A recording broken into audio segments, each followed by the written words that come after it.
This time on the Highland Woodworker. And I know just from experience, and I'll still have to correct it, where to place the beginning of the band, and then I wrap it around. Master woodworker Tim Arnold creates shaker-style oval boxes, but with a modern twist. We'll take you to his Nashville, Tennessee workshop and see how he does it. Plus, popular Woodworking Magazine's tips, tricks, and techniques. Andrew Zoellner has the skinny on ripping thin strips safely on a table saw. Join us for these stories and more, this time on the Highland Woodworker. Hello, I'm Charles Brock, and I'm a Highland Woodworker. We're coming to you from Highland Woodworking's live online classroom.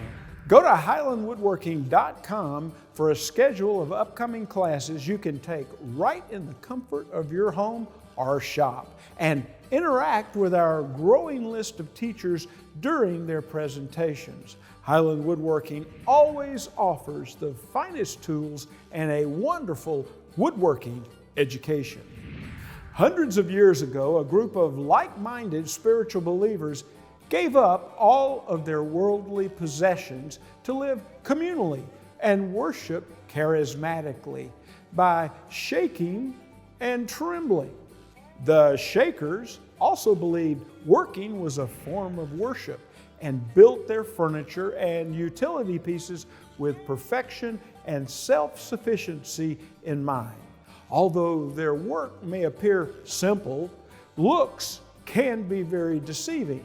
Woodworker Tim Arnold knows this firsthand and has perfected the craft of creating shaker-style oval boxes. But he likes to, shall I say, shake things up a bit, using traditional methods for a modern design. Let's meet Tim Arnold now in our moment with a master. I sort of had a moment probably about 10 years ago of what could I do to expand the realm of the shaker boxes and still respect what they did. And I made a decision that I am going to start putting ornamentation on shaker boxes, which is something that they would not have done. Right. And I first started doing exotic veneers, bird's eye, other, curly, black walnut crotch, right. You name it, anything that I thought looked nice, and particularly keeping it with North American domestic woods. Mm-hmm. And then one of the fringe benefits of being going to art shows is you get art buddies that are in different mediums, and one of them was a copper artist, hammered copper artist, and I just started admiring just the beauty and the organic feel of copper, and I call it windshield time, when you drive across the country to go to an art show and you're driving back and you're just all by yourself and you're on your fifth cup of coffee and you're just sort of contemplating, and I call it windshield time, and that you can think about, what can I do? And I thought, I'm going to get copper sheets and laminate them onto a substrata, a wood substrata, and I'm going to put a patina on this copper and see how it sells. And it took off beautifully. And a part of the process is that you have copper scraps. And I kept saving, one of these hoarders, like all of us, you look at something like, I can't throw that away. Somehow I want to find a use for it. And I had all these copper scraps, and I bought a crucible and a blast furnace. Got this piece of stone completely wet, and I would pour the copper out on the stone, and it would immediately flash the water molecules into steam, and it would create these little pock marks. I call them little volcanoes. Then I would let these little pieces of copper nuggets, in essence, stay out in Mother Nature for a while, and then I would come back and I'd heat them up again and apply different chemicals to create a patina. Mm-hmm. From there, attach it, and actually this is going to be my first entry of doing one like this, so I have not sold any of these yet. I mean, folks might enjoy them, might not, we'll see. Turned some boxes into using old Soviet Nixie tubes as a clock, and they've gone over well. I can't keep them in stock. So as far as my entry into shaker box, is not really necessarily that prestigious. It's really potentially a little embarrassing, and I'll tell you how it happened. I was working for Home Depot at the time, an excellent company, but it was stressful. And one of the occupational hazards of working for Home Depot is you start collecting tools. It's a great problem.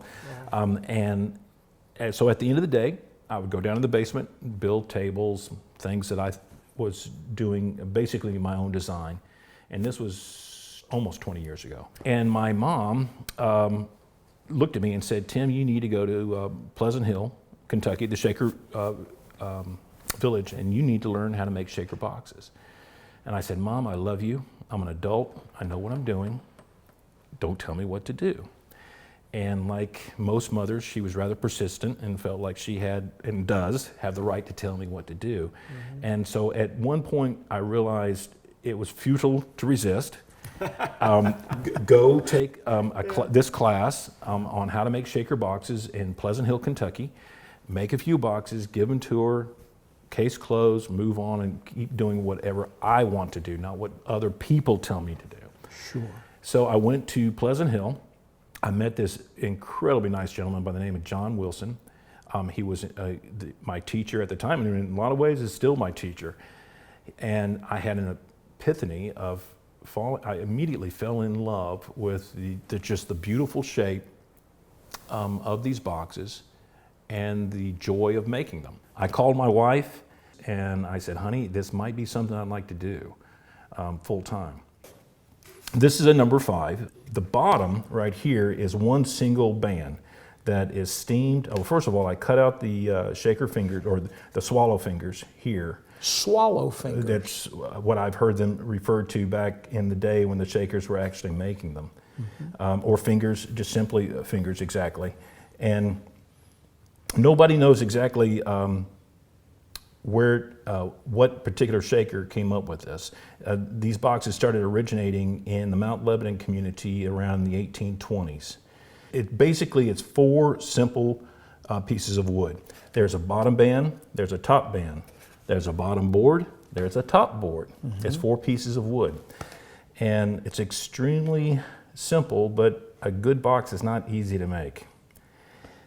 Simple but complex. Exactly, exactly. And at times can be frustrating, but it's something that through persistence and just getting up and trying it again and again and again, you can start to perfect your processes and become a little bit more accomplished at it. And there's about 17 steps, and one of the steps is you steam the band and you bend it, hopefully successfully.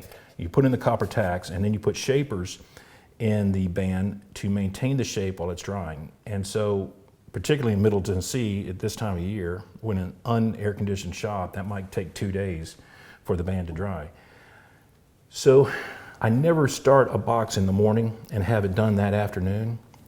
I will do them in batches, and I will go around to different areas, and sometimes I'll just produce the tops or the top boards. I'll make my own boards. Or sometimes I'll just spend days cutting out fingers. It's not false modesty. Obviously I did not come up with this design. The shakers were incredibly innovative, and they were very compassionate, loving, giving people too. But this incredibly simple design, where 4 pieces of wood can produce something that's very functional, that can be used every day, and is seen throughout the world as an American classic. Yeah. So. Well, it makes a great sewing box. Right. A box.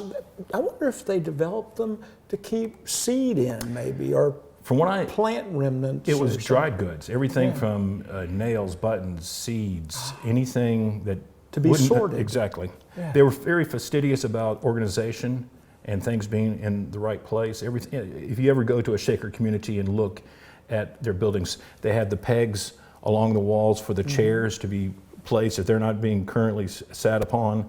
Have the chairs placed on the walls, or your coats, and things need to be in their own location. They also have the copper. Absolutely. That was a trademark of theirs as well. And you know, really no one knows where they got their copper tacks. The suspicion is that it was probably a European connection. But that is a classic identifying mark of the shaker boxes is that they were finished off with copper tacks. And they're all clinched. Yes, exactly. And I have, down at the shop, I hammer them in, and it hits a steel pipe. And so the point of the tack goes through the 2 layers of wood, hits that steel pipe, and then clinches over, and it gives that great mechanical bond. Because the wood will expand and contract, Right. obviously. So there's no glue here. None, Yeah. none. And it's the shaker's ingenious methods. It's not mine. I mean, I built this, but it's their design. Right. And think about it. I mean, this was built before air conditioning, forced heat systems, and so the expansion and contraction in homes can be, in some ways, more substantial. And I also travel around the United States. Like I have done shows in Phoenix and Salt Lake City. So you're going from Middle Tennessee of jungle environments virtually to the arid desert, and these boxes hold up. And I attribute the shaker design. I mean, I'll go from 70, 80% humidity here to, I remember one time in Salt Lake City, it was 10%. Well, there's no cross grain. No. So Which it can dramatically, expand and contract. Right. And there's no glue, so that the clenched nails, they can move with it. Exactly. And that is one of the reasons, people ask, well, why did you think they did that? And the suspicion is for that very reason, for the expansion contraction. And it just ended up having an aesthetic look to it. Yeah.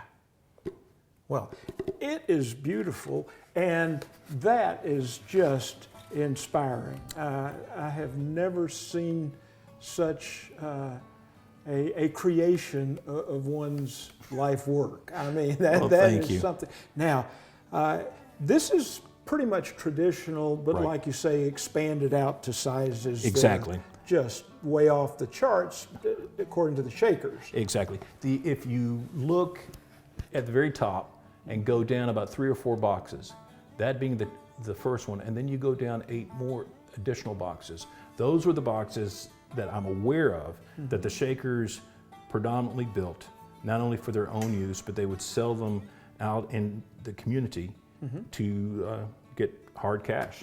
How would you like to be remembered? As a woodworker, as an artist, or what? This might sound pretentious in some ways, but really the way I look at myself is, on my best day, a fairly good plagiarist. I did not come up with this, right? The shakers came up with this beautiful, beautiful design. And I get the joy of, on a daily basis, going into my shop and trying to recreate something that they meant for daily use. And it's such a beautiful, simple design, organic design.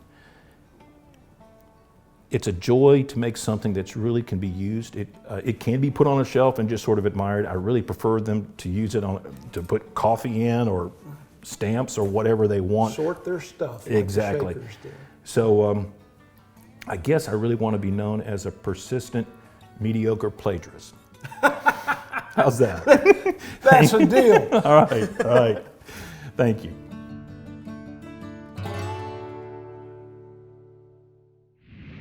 Later in the show, Tim Arnold takes us inside his workshop to show some of the steps he takes to make shaker-style oval boxes. But first, Popular Woodworking Magazine shows you how to make a stop block to safely cut boards on your table saw. Stick around, you're watching the Highland Woodworker. I'm just an average, down-to-earth woodworker. On a scale of 1 to 10, I'm probably about a 5. But one place I score a perfect 10 is right here, and I plan on keeping all 10. That's why I have a saw-stop table saw. And there's more. Plenty of power, superior dust collection, and absolute accuracy. These features have made it the best-selling cabinet saw in America. Let Highland Woodworking help you put a saw-stop in your shop. Whiteside Machine Company has been in business for over 30 years, providing customers with quality router bits.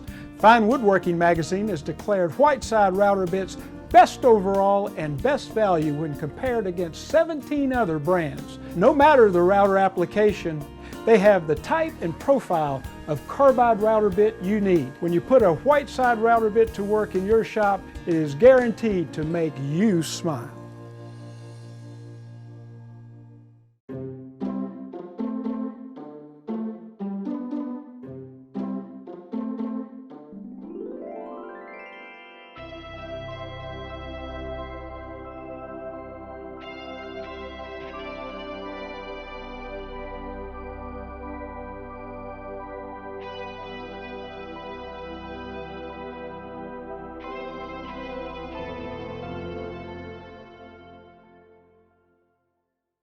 I've been using Forest products for years.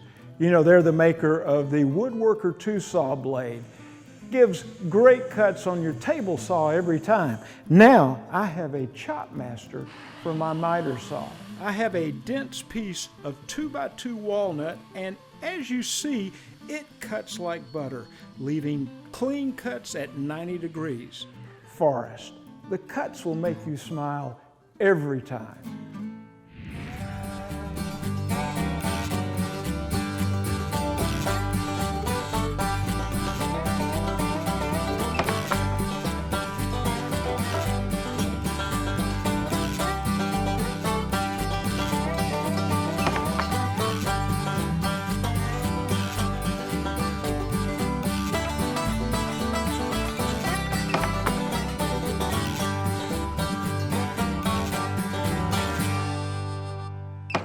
Hey guys, Andrew here.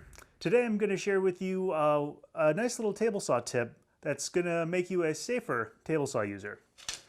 Now today I'm going to be showing you how to rip really thin strips of wood on the table saw. Now you might be thinking, that's pretty simple, right? You want a 1/4 inch wide strip, adjust your fence to 1/4 inch away from the blade, and rip your lumber.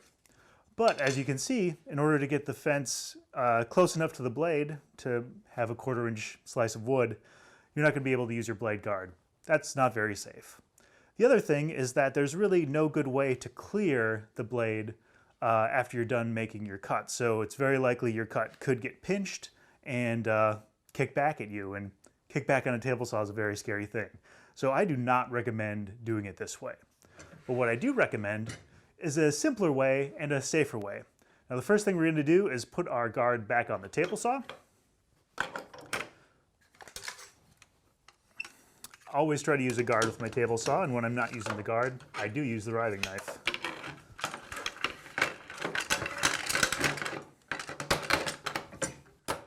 Now with the guard in place, you can see we can't actually get close enough to the blade to make our thin cut. So the next thing you might think you want to do is, I'll just have the offcut be on the outside of the blade. And I think you're onto something there. So if I wanted to cut a 1/4 inch thick strip of wood here, I'd adjust my fence, make sure I'm lined up there, and make my cut. That works fine if you're just looking to cut 1 or 2 pieces, but what if you wanted to cut 10? Right now I'm thinking about making a whole bunch of runners for future table saw jigs, because I'm that table saw crazy. This isn't a very efficient way to do it, but if you add one other piece, a stop block, it's going to make your life a lot easier. Now the stop block is really pretty simple. As the name implies, it's a block of wood that stops your workpiece. Setting it up is a little bit tricky. The best way I've found to do it is to actually use a square that contacts the inside of your blade. Now I know this blade is 1/8 inch thick, so I need to have my stop block be exactly 1/8 inch plus whatever my cut is going to be. In this case, a 1/4 inch. 1/8 plus 1/4, that's 1/8 plus 2/8 is 3/8. Now you can see on the stop block, I just have the corner of my piece of wood here, and that's going to be my registration point for my repeatable cuts. And I want to align that to be 3/8 of an inch away from the inside of my square here. And right now we're at about 1/2 inch or 4/8. And that looks pretty good. So next, I'm just going to clamp my stop block to the table of my table saw. This is actually one of the trickier parts because there's not a very easy way to get a clamp on the front edge of a table saw. But luckily, I've got a clamp that's deep enough to reach. And snug it up there. And I'll just come back here and make sure that I'm still where I want to be. About 3/8 there. Now that I've got my stop block in place, I can take my piece of wood, which I have planed down to fit in my miter slots on my table to make runners, and I'll move the fence over so it just kisses the edge of my stop block, like so. That looks pretty good. And I can start making my cuts. I'm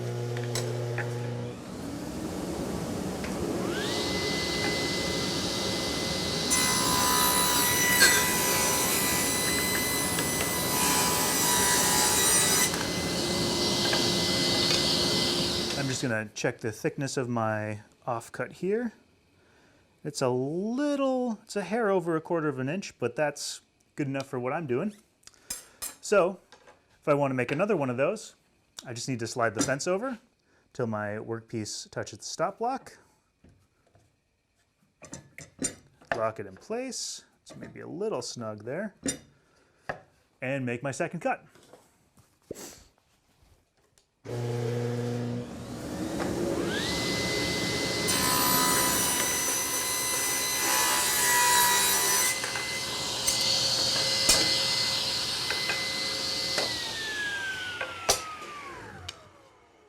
So there you have it, an easy, cheap, and most importantly safe way to cut a whole bunch of thin strips on your table saw. I'm going to keep rocking because I've got a bunch of jigs here to make, but I'm Andrew with Popular Woodworking, and we'll see you next time. Coming up, Tim Arnold shares some of his boxing moves. Stay with us. You're watching the Highland Woodworker.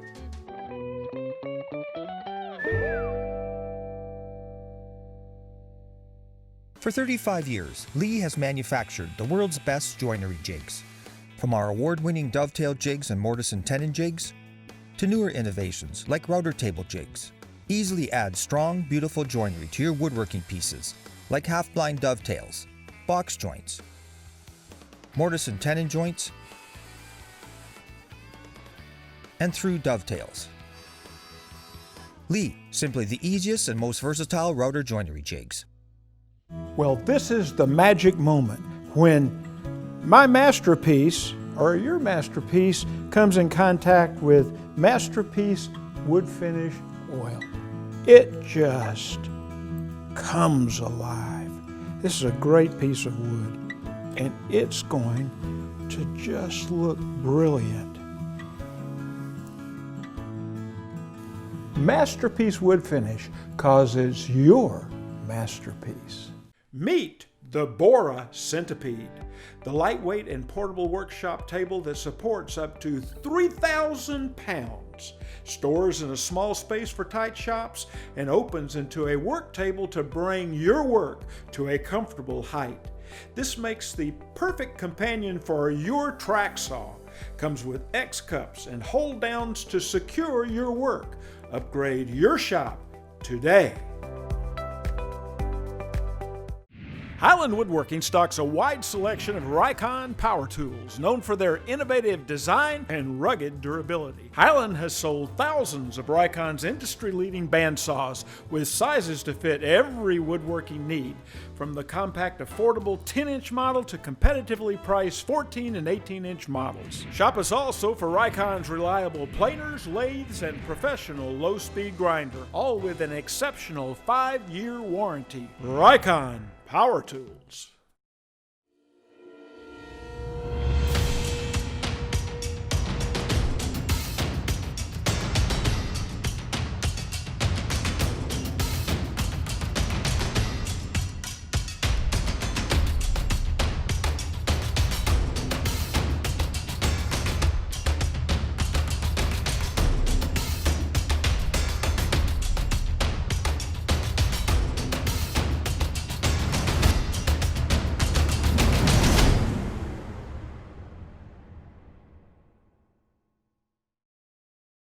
If you can't make it to Highland Woodworking in Atlanta, Georgia, you can shop online at highlandwoodworking.com. They're great at getting what you want to your shop quick.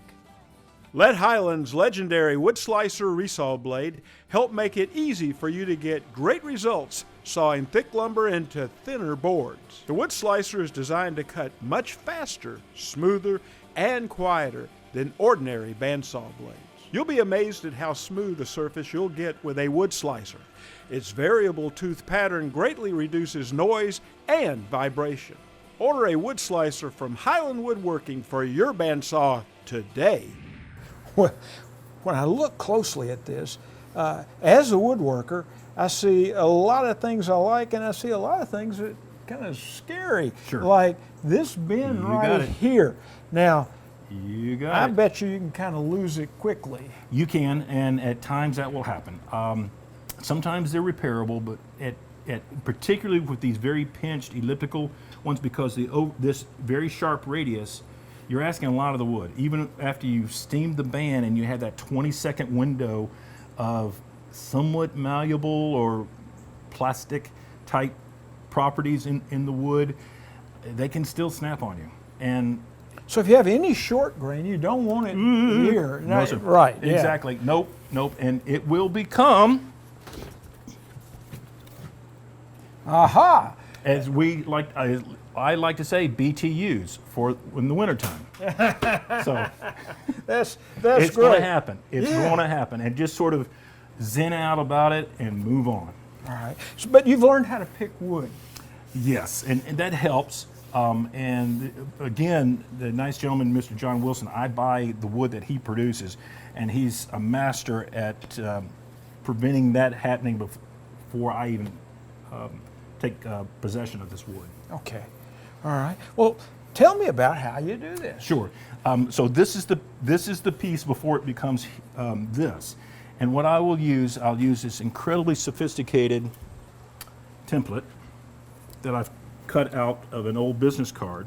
Mm-hmm. I'll use my mechanical pencil to, in essence, trace out the form, and that just gives me a general area of what I want to remove. Mm-hmm. At that point, I'll use one of these nice Helvey knives that I've collected over the years, and I will just by hand just start carving out the individual fingers. Mm-hmm. At the other point, I will feather out the back end. As you can see, because obviously this is one piece of wood, and this is something that we think It's thinned here. there you go, that the Shakers did that just for aesthetics, that you don't have an abrupt stop and start, and then it's really just done for aesthetics.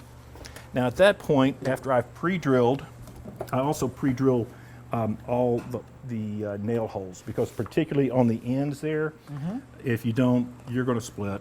And sometimes you will split. Yes, exactly. Sometimes, and that I'll try and work with and correct that, but it will still happen. It's part of being a professional is being able to take reality and deal with it. Right. And sometimes you can. Right. Sometimes You know what? You're right. I think I'm a mediocre woodworker, but I'm really good at correcting mistakes.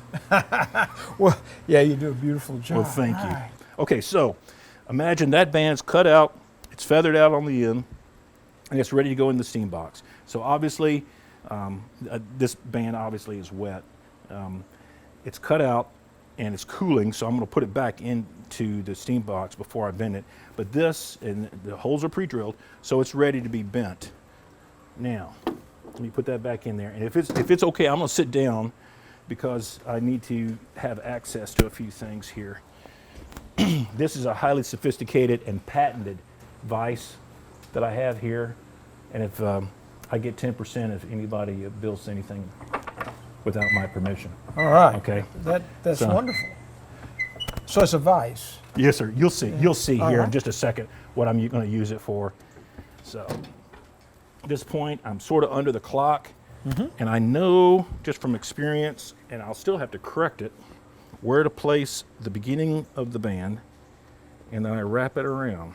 And this water's very hot, and I've sort of gotten accustomed to it. But please, if it's too hot, use a good pair of pinchers to alleviate yourself of that pain. Now I'm just sort of holding it and I'm trying to center, and as you can sort of see, I'm not quite centered where I want to be.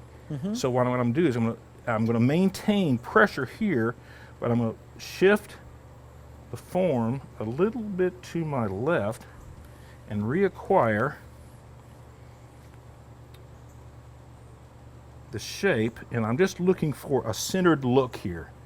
At this point, again, highly sophisticated, I put an indice mark so I can reestablish my lines, and I do this. I sort of just drop the form, I reestablish my indices, I get everything lined up the way I like it, and here's my patented advice.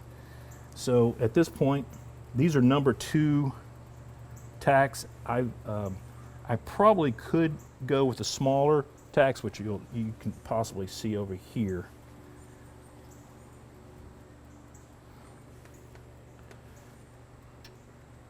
If you've gotten to this point, pretty much the stress is over with. There can still be problems, but they're pretty much over with. I just give it a light little tap just to get them started, and then as you can hear that copper hitting the steel. And I'm going to pull this off in just a second, and you can see how that's clinched over.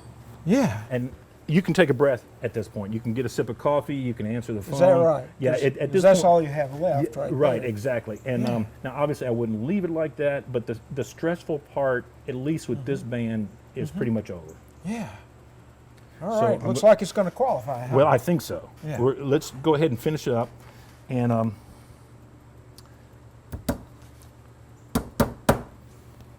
put the remaining tacks in.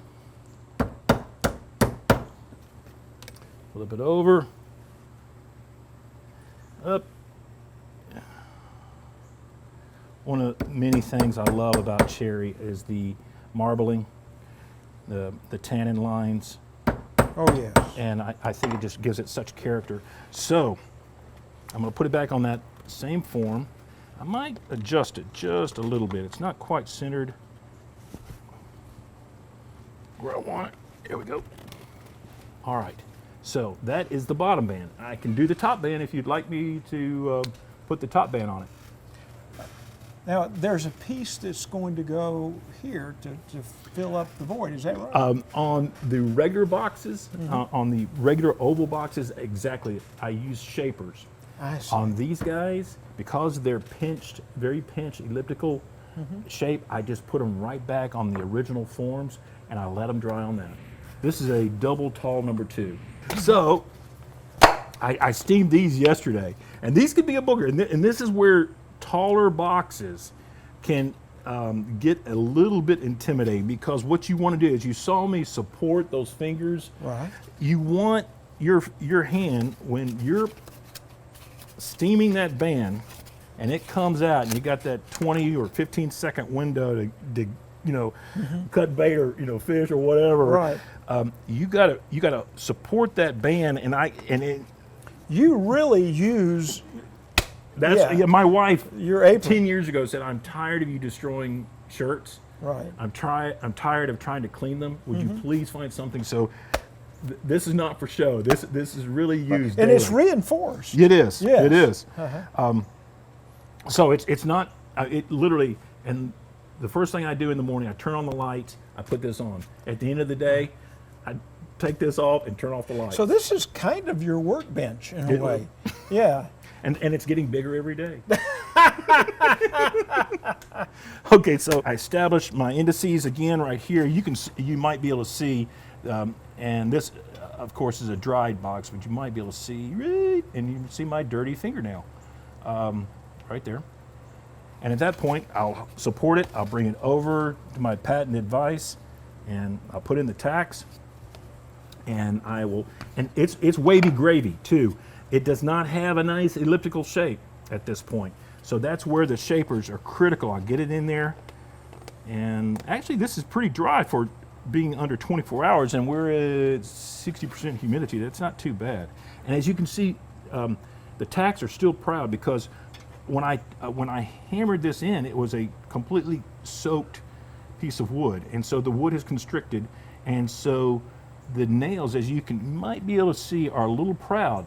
So one of the first things I'll do when I'm ready to take it to the next step, I'll put it back on the vise and just tap in the tacks just a little, get them a little bit tighter, and get this space in between the tip of the finger and the base of the band, however you want to describe it. Well, Tim, that was a great amount of information about a subject that I have always been interested in. Shaker boxes. You're the guy. Thank you, sir. I really appreciate it. Oh, it was wonderful. I mean, yeah, I just keep going back to those fingers, and the bending is all there. Wow. You're warned, they are addictive. If you start one, you will not end with just one. I can't wait to try.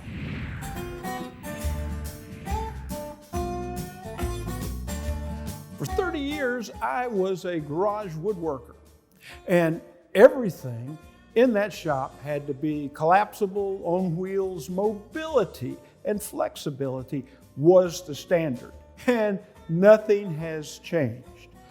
Today, I've got a great large shop here, but everything is mobile. Well, this is the answer in versatility and mobility. This is the Bora Centipede portable workstand. This one is the 9S, which will support a 4x4 work area.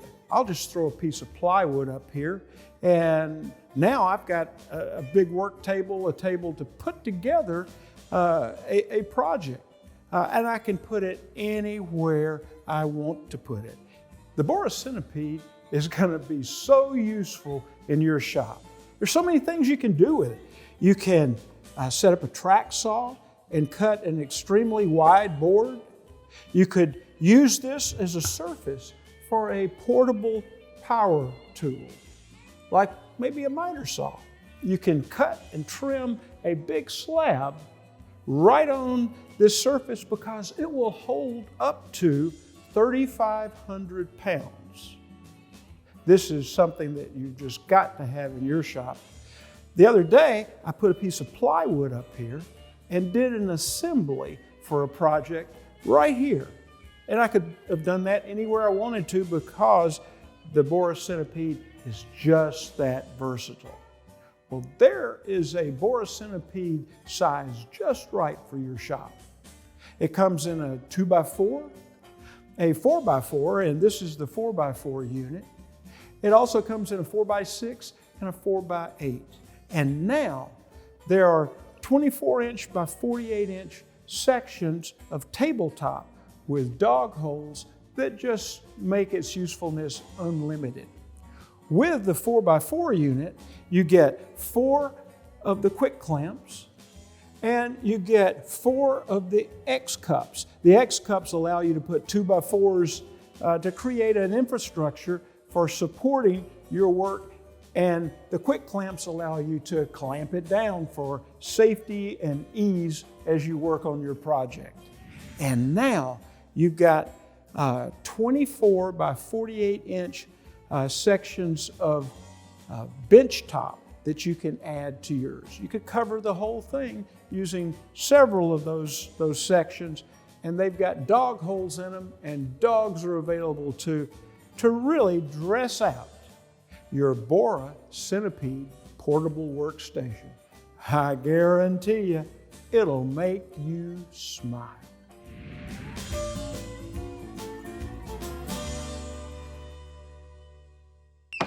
Improve your woodworking experience. Sign up for Wood News Online, a monthly newsletter showcasing the latest news, tips, and classes Highland Woodworking has to offer. By signing up, you'll receive the latest episode of the Highland Woodworker, special store promotions, and Wood News Online delivered straight to your inbox. Sign up today. Well, that's about all the time we have left for this episode of the Highland Woodworker. Don't forget to follow us on our social media channels, and until next time, I'm Charles Brock, and I'm a Highland Woodworker.